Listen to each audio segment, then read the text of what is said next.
ก็เอาน้องเสียช่วยเข้าในแพงกระเป๋าสบายดีทุกคนเนาะวันนี้ได้ลงไปตึกแห่แต่ตอน4 โมงครึ่งเนาะตอนเช้าๆบังเอิญบ่มีคนมาตึกก่อน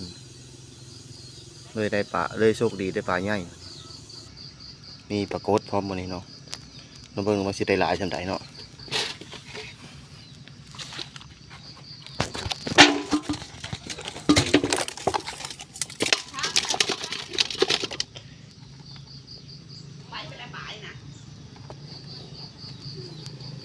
ปลากดเท่านั้นเนาะ